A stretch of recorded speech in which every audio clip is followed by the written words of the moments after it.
माननीय सदस्यहरू, अब माननीय कृषि तथा पशुपक्षी विकास मन्त्रालय मन्त्री श्री बेदुराम भुषाललाई कृषि तथा पशुपक्षी विकास मन्त्रालय सम्बन्धी विनियोजन शीर्षकहरूमाथिको छलफलमा उठेका प्रश्नहरूको जवाफ दिन अनुमति दिन्छु। सामान्य सभामुख महोदय, विनियोजन विधेयक 2080 अन्तर्गत कृषि तथा पशुपक्षी विकास मन्त्रालयमा विनियोजित बजेटका विभिन्न शीर्षकमा यस सम्मानित सदनमा छलफल हुँदा माननीय सदस्यहरूले राख्नुभएका धारणा, सुझाव, टिप्पणी र प्रश्नहरूको सन्दर्भमा मन्त्रालयको धारणा प्रस्तुत गर्न उपस्थित भएको छु। म सर्वप्रथम छलफलमा भाग लिनु हुने सम्पूर्ण मान्यज्यूहरूलाई हार्दिक धन्यवाद दिन चाहन्छु। धेरै मान्यज्यूहरूले कृषि क्षेत्रको विकास र सुधारका लागि विभिन्न प्रकारका सुझाव दिनुभएको छ। कृषि देशलाई उठाउने आधार भएकाले त्यसको विकासमा ध्यान दिनुपर्ने, कृषि नीतिमा स्थिरता हुनुपर्ने, कृषि उत्पादन वृद्धि गर्न बजेटमा वृद्धि गर्नुपर्ने, कृषि र पशु सेवालाई प्राथमिकतामा राखेर बजेट, बजार व्यवस्था आदि गर्नुपर्ने, कृषि पेशालाई सम्मानित बनाउनुपर्ने, कृषिलाई व्यावसायिक बनाउनुपर्ने, 4 महिना रोपेर 4 मुरी फल्ने बनाउनुपर्ने, कृषि क्षेत्रमा रोजगारी सृजना गर्नुपर्ने, कृषिमा परनिर्भरताको अन्त्य गर्न आत्मनिर्भर कार्यक्रमहरू ल्याउनुपर्ने, अर्ग्यानिक खेती प्रवर्धन गर्नुपर्ने, रैथाने बालीको संरक्षण गर्नुपर्ने, मल बिउको उपलब्धता हुनुपर्ने, प्राङ्गारिक मल कारखाना स्थापना गर्नुपर्ने, सानो भए पनि रासायनिक मल कारखाना खोल्नुपर्ने, सामूहिक र चक्लाबन्दी खेतीमा जानुपर्ने, बाँझो जग्गा उपयोग गर्ने 10 वर्षीय योजना ल्याउनुपर्ने, साना किसान वा परिवारलाई एकीकृत गरेर खेती गर्नुपर्ने, वडा स्तरमा कृषि प्रवर्धन केन्द्र खोल्नुपर्ने, सरकारले कृषि उत्पादनको मूल्य निर्धारण गरी खरिद गर्नुपर्ने, यान्त्रिकरणको विस्तार गर्नुपर्ने, कृषिजन्य औद्योगिकरणमा जानुपर्ने, पशुपालन छाडेकाले कृषि उत्पादनमा ह्रास आएको हुँदा पशुपालनमा जोड दिनुपर्ने, मूल्य श्रृङ्खला व्यवस्थित हुनुपर्ने, फर्म केन्द्रहरू प्रदेशमा जान नहुने, मिटर ब्याजीको अत्याचार रोकिनुपर्ने, अनुदानको दुरुपयोग भएकाले नियन्त्रण हुनुपर्ने र अनुदान बिचौलियाले होइन वास्तविक किसानले पाउनुपर्ने र अनुदान वितरणको अनुगमन गर्न समिति बनाउनुपर्ने, गुण र सक्खरमा प्रयोग हुने उखु उत्पादक किसानहरूलाई पनि अनुदान दिनुपर्ने, पहिले राष्ट्रिय विकास सेवामा विद्यार्थी पठाए जस्तै कृषि पढ्दै गरेका विद्यार्थीहरूलाई गाउँका खेतीबारीमा इन्टर्नसिप गर्न पठाउनुपर्ने, सिँचाइ नपुगेका ठाउँमा रैथाने बाली लगाउन युवा परिचालन गर्नुपर्ने, कृषिमा कम्तीमा 5% बजेट विनियोजन हुनुपर्ने, किसानलाई सुरक्षित गर्ने वातावरण बनाउनुपर्ने, शिक्षामा कृषि विषय अनिवार्य गर्नुपर्ने लगायतका थुप्रै सुझावहरू मान्यज्यूहरूले दिनुभएको छ। यी सबै सुझावका लागि म मान्यज्यूहरूलाई फेरि हार्दिक धन्यवाद दिन चाहन्छु र यी सुझावहरूले मन्त्रालयलाई आगामी दिनमा कार्य सञ्चालन गर्नका निम्ति मार्गदर्शन गर्नेछन् भन्ने धारणा पनि राख्न चाहन्छु। सभामुख महोदय, मान्यज्यूले उठाउनुभएका केही मुख्य विषयमा प्रवेश गर्नु पूर्व म कृषि तथा पशुपक्षी क्षेत्रको समग्र परिदृश्य संक्षेपमा प्रस्तुत गर्न चाहन्छु। राष्ट्रिय जनगणना 2078 का अनुसार जनसङ्ख्याको 50.1% हिस्सा कृषि पशुपक्षी तथा मत्स्य पालन क्षेत्रमा संलग्न रहेको छ र कुल गार्हस्थ्य उत्पादनमा यस क्षेत्रको करिब 23.1% योगदान रहेको छ। विगत 10 वर्षमा कृषि तथा पशुपक्षी क्षेत्रमा कुल राष्ट्रिय बजेटको 2.5% को हाराहारी मात्र विनियोजन हुने गरेको छ भने यस क्षेत्रको औसत वृद्धि दर 3% को हाराहारीमा रहेको छ। कृषि तथा पशुपक्षी विकास मन्त्रालयको विगत 5 वर्षको खर्च गर्ने औसत क्षमता 80% को हाराहारीमा रहेको छ। 30,91,000 हेक्टर कुल खेतीयोग्य जमिनमध्ये 10,30,000 हेक्टर बाँझो छ भने करिब 50% खेतीयोग्य जमिनमा सिँचाइ सुविधा पुग्न सकेको छैन। यति हुँदाहुँदै पनि मुख्य बालीको रूपमा रहेको धानको उत्पादन चालु आर्थिक वर्षमा करिब 8%ले वृद्धि भएको छ र अन्य बालीहरूको उत्पादनमा पनि गत आर्थिक वर्षको तुलनामा केही वृद्धि हुने अनुमान गरिएको छ। चालू आर्थिक वर्षको 9 महिनामा कृषिजन्य वस्तुको आयात गत आर्थिक वर्षको सही अवधिको तुलनामा करिब 10%ले घटेको छ भने नेपालमा उत्पादन भई निर्यात गरिने अदुवा, चिया, कफी, अलैँची तथा छुर्पी जस्ता वस्तुहरूको निर्यातमा उल्लेख्य वृद्धि भएको छ।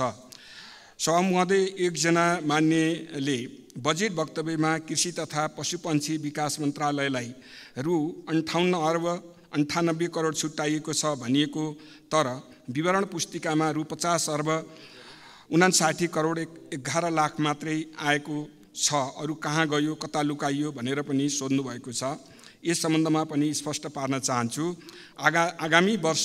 आगामी आर्थिक वर्षको लागि कृषि तथा पशुपन्छी विकास मन्त्रालयमा रहने गरी रु 50 अर्ब 59 करोड 11 लाख र प्रदेश तथा स्थानीय तहमा सशर्त वित्तीय हस्तान्तरण हुने गरी रु 4 अर्ब 88 करोड छुट्याइएको छ र रु 3 अर्ब 50 करोड रकम कृषि विकास ब्याङ्कबाट कार्यान्वयन हुने कर्जा लगानी कार्यक्रमको लागि छुट्याइएको छ।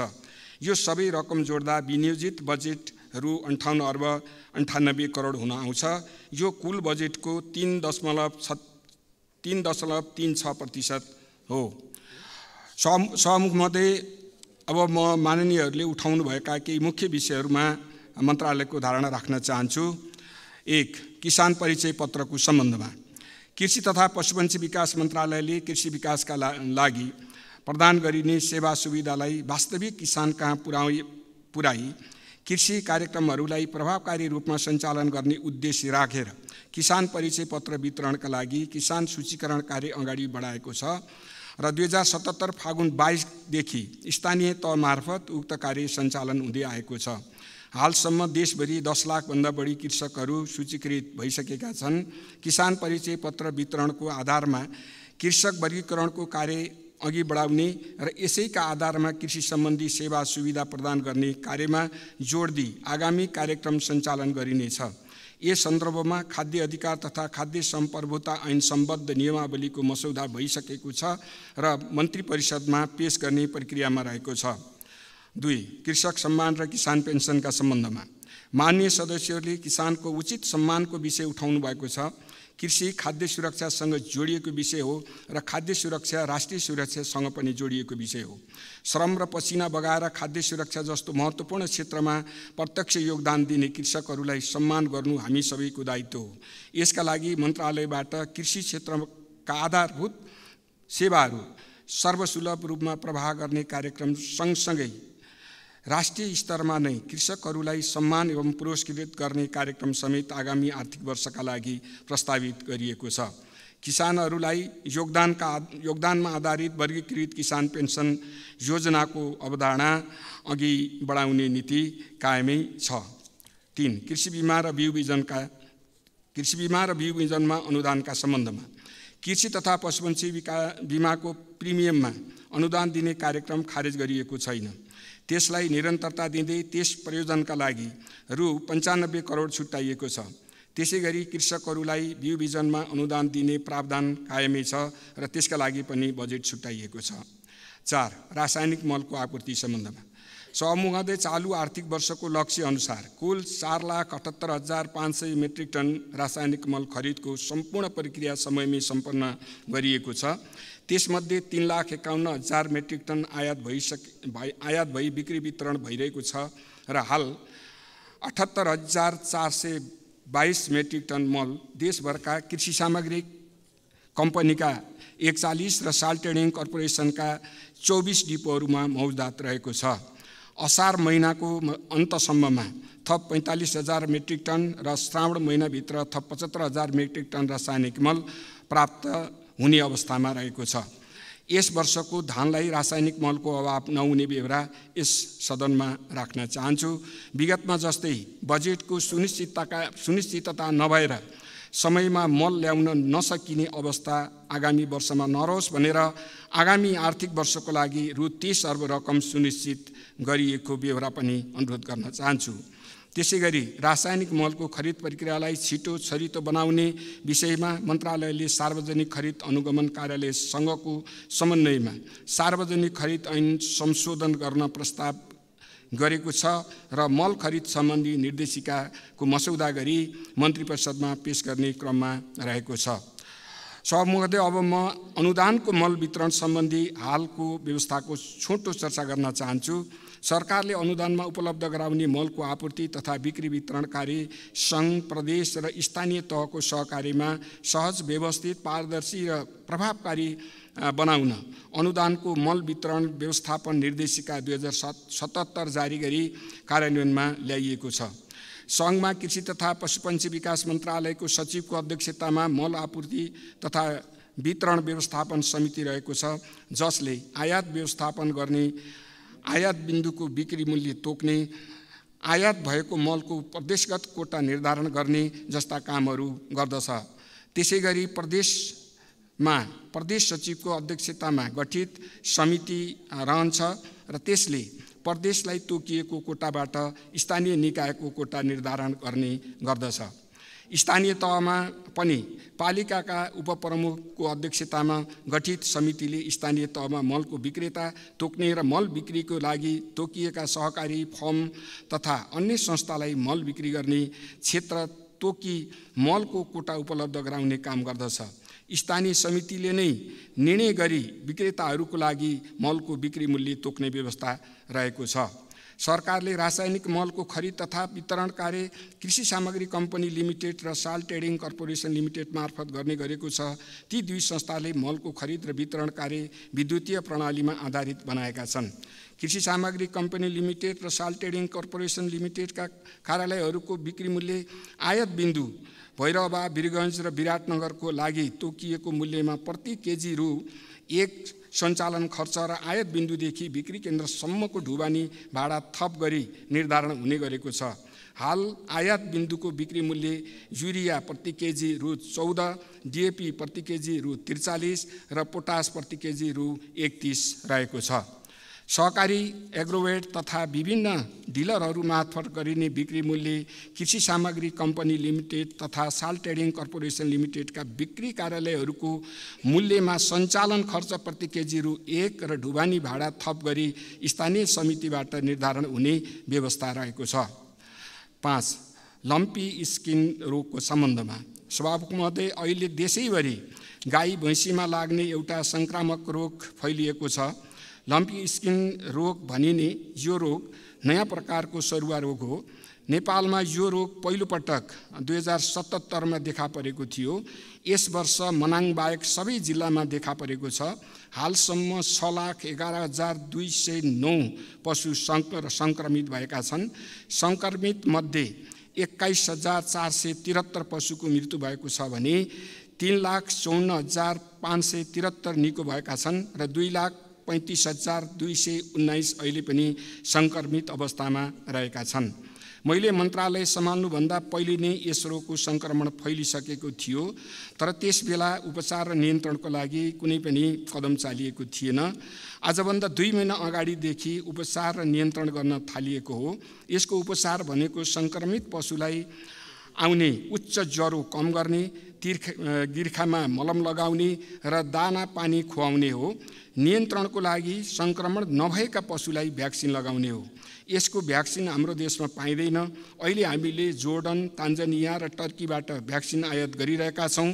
हालसम्म 7,37,000 डोज भ्याक्सिन ल्याइएको छ र 2080-3-10 सम्म 1,62,371 पशुलाई खोप लगाइएको छ। लम्की स्किन रोग सम्बन्धमा सरकार मौन छैन। यस रोगको उपचार तथा रोकथामका लागि मन्त्रालयबाट सम्भव भएसम्मका सम्पूर्ण कार्यहरू अघि बढाइएको छ। पशु सेवा विभागबाट सङ्घ, प्रदेश र स्थानीय तहमा कार्यरत पशु स्वास्थ्य कर्मीहरू, निर्वाचित जनप्रतिनिधिहरू लगायत अन्य सरकारवालाहरूसँग रोगको रोकथाम तथा नियन्त्रणका लागि पटक पटक समन्वय र सहकार्य गरिएको छ। पशु सेवा विभागमा लम्पी स्किन रोग नियन्त्रण कक्ष स्थापना गरी परिचालन गरिएको छ। पशु सेवा विभाग र मातहतका कार्यालयहरूमा कार्यरत सहसचिवहरूको नेतृत्वमा टोली गठन गरी 7 प्रदेशमा औषधिसहित पठाइएको छ। यसरी पठाइएका टोलीले स्थानीय तहका प्रभावित क्षेत्रमा पुगी उपचार र प्राविधिक सल्लाह दिने लगायतका कार्यहरू गरेका छन्। यस रोगको रोकथाम र नियन्त्रणको लागि सङ्घ, प्रदेश र स्थानीय तहबाट जनचेतनामूलक सन्देश प्रसारण गर्ने कार्य निरन्तर भइरहेको छ।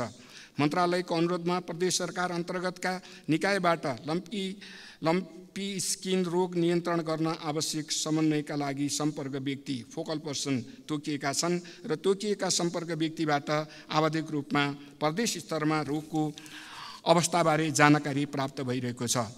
पशु सेवा विभागबाट यस रोगको उपचार विधि ट्रिटमेन्ट गाइडलाइन्स तयार गरी विभागको वेबसाइटमा राखिएको छ र यसको जानकारी सातै प्रदेश तथा सबै स्थानीय तहहरूमा गराइएको पनि छ।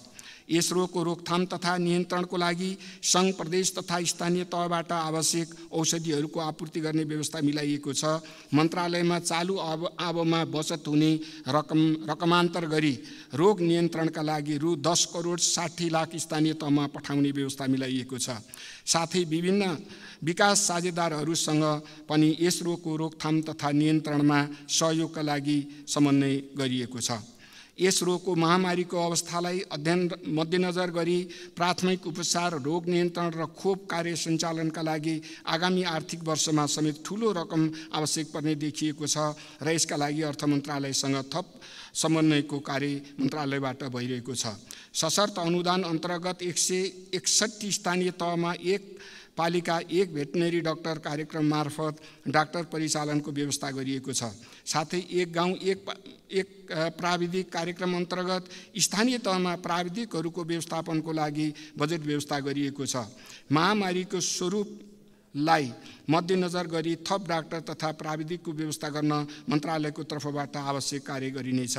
यसका लागि प्रदेश तथा स्थानीय तहसँग समेत आवश्यक समन्वय गरिनेछ। यस रोगको नियन्त्रण गर्नका लागि आवश्यक खोप नेपालमा नै उत्पादन गर्नका लागि पनि पहल भइरहेको छ।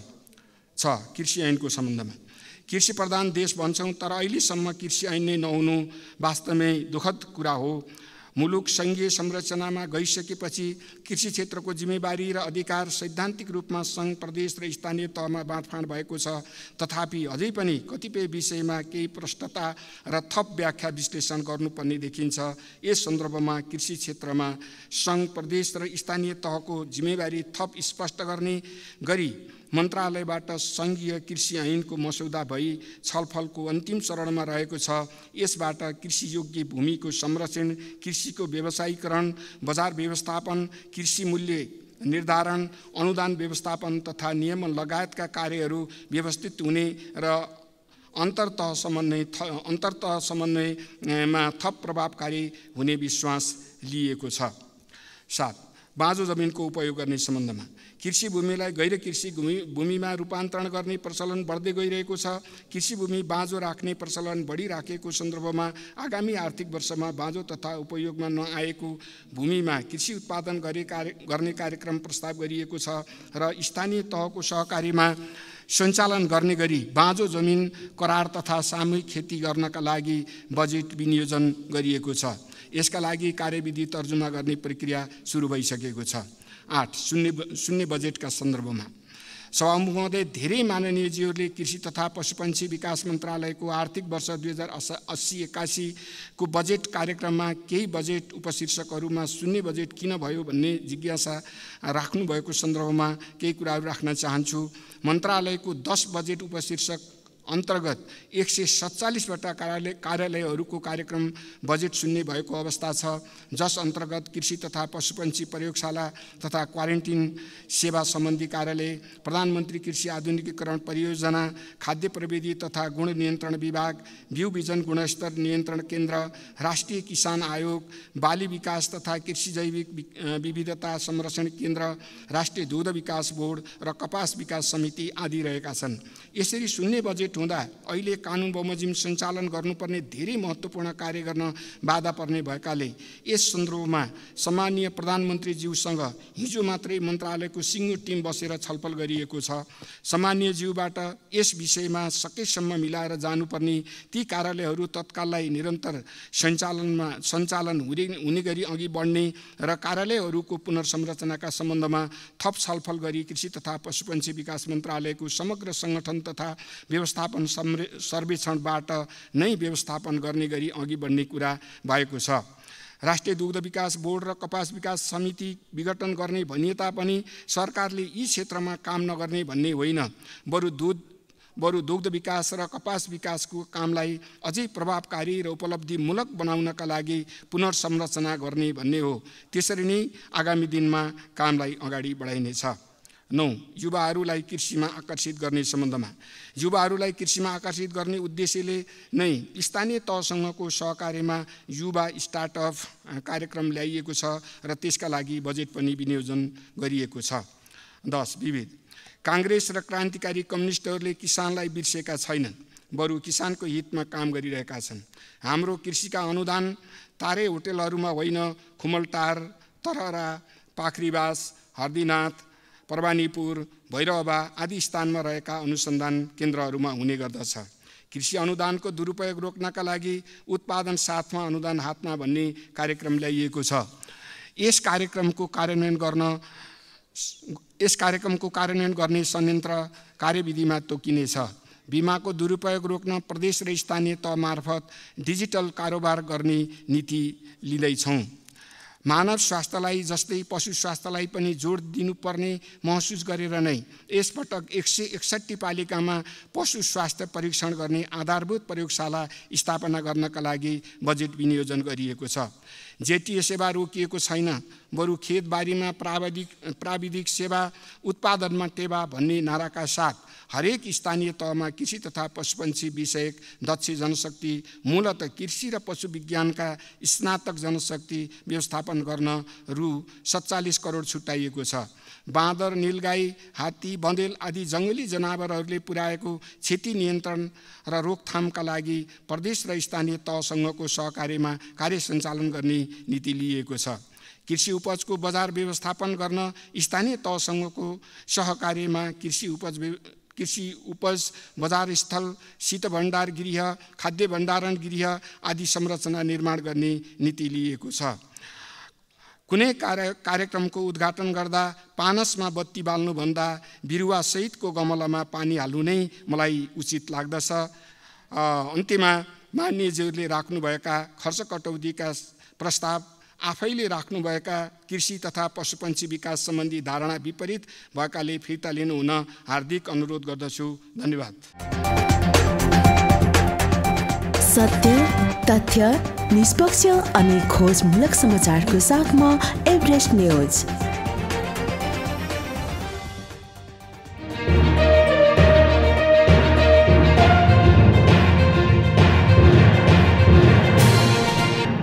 तपाईं हेर्दै हुनुहुन्छ एभरेस्ट न्यूज।